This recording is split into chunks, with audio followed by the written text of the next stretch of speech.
गावामध्ये बरेच वर्ष पाऊस पडत नसतो, तर तिथे एक स्पिरिच्युअल माणूस, गुरु, आध्यात्मिक लोकांना देवळामध्ये एकत्र करायचा, त्यांना गोष्ट सांगायचा आणि त्यांच्यामध्ये कॉन्फिडन्स द्यायचा की सगळ्या गोष्टी व्यवस्थित होतील, तुम्ही परमेश्वरावर विश्वास करा, गुरुवर विश्वास करा. या देवळामध्ये रोज एका माणसावर एक छोटासा मुलगा पण यायचा.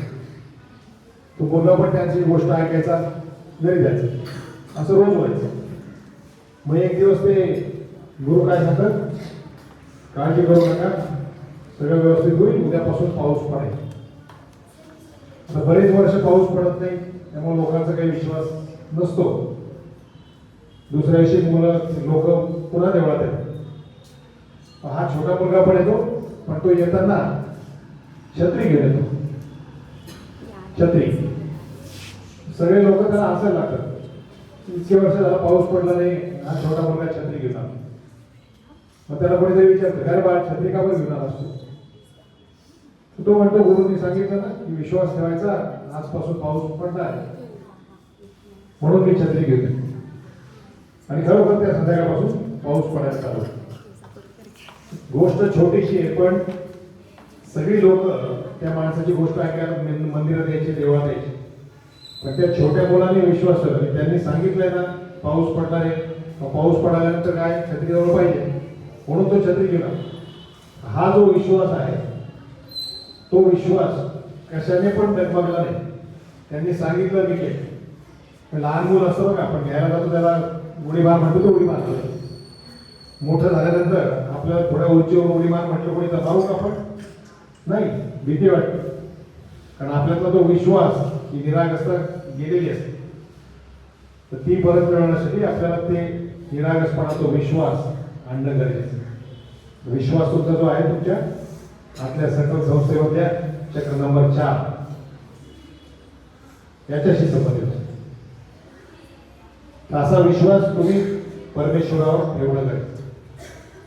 तो परमेश्वर यांनी सगळी सृष्टी निर्माण केली, जो आपल्याच आतमध्ये आहे. पाकड हाडामध्ये सुप्त स्थितीमध्ये तो कुंडलिनी शक्ती नावाने उपस्थित असतो. ती जेव्हा जागृत होते त्यावेळी आपल्याला परमेश्वराशी कनेक्शन जोडलं, त्या शक्तीशी की ज्या शक्तीने सगळ्यांना निर्माण तुमच्या जातात प्रत्येकाच्या. आता तुम्ही प्रार्थना केली मराठीतली, धर्म जात वगैरे सगळ्या नष्ट होत. जात म्हणजे काय? जात म्हणजे पाहायला गेलं कौशल्य, स्किल. तिथे पाहिजे जातीचे निरा गवायचे काम नव्हे, असं संतांनी सांगितलं. जात म्हणजे काय? आता शिक्षण, शिकवणं ही एक जात झाली. मला शिकवतंय का? नाही, माझं ते क्षेत्र नाही, माझं ते कौशल्य नाही, माझं ते स्किल नाही, म्हणून मला येणार. ज्याच्यामध्ये जे कौशल्य, जे स्किल असतं त्याच्यानुसार त्या जाती ठरतात. पण त्याचा विपर्यास करून आपण वेगवेगळ्या आडनावाच्या याच्यानुसार त्याच्यानुसार आपण जाती पाडल्या. हे जेव्हा तुम्ही कन्सेप्ट तुमचे क्लिअर होतील त्यावेळी तुम्हाला लक्षात येईल की परमेश्वर एकच, ती शक्ती एकच प्रत्येकाच्या आतमध्ये असते, पण प्रत्येकाला विसर पडलेला असतो. आणि म्हणून हे धर्म, जात असे सगळ्या भेदभाव सगळीकडे असतात. डिस्क्रिमिनेशन, रेशियलिझम, सगळे प्रकार त्याच्यामुळे.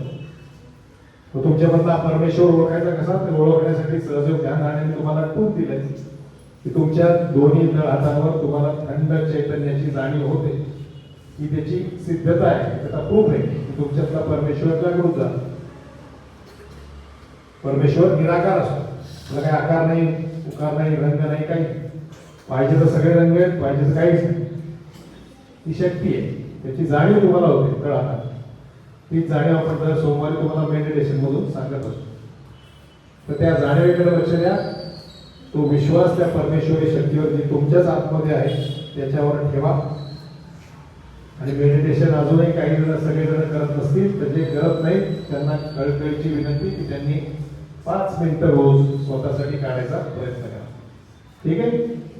कोणी कोणी केलं मागच्या वीकमध्ये मेडिटेशन, ज्यांनी केलं त्यांनी हात वर करायचा. ठरव, त्या शक्तीला सगळं समजतं, तेव्हा खोटं बोलायचं नाही. केलं असेल तर हात वर करायचा, नाही केलं तर हात करायचा नाही.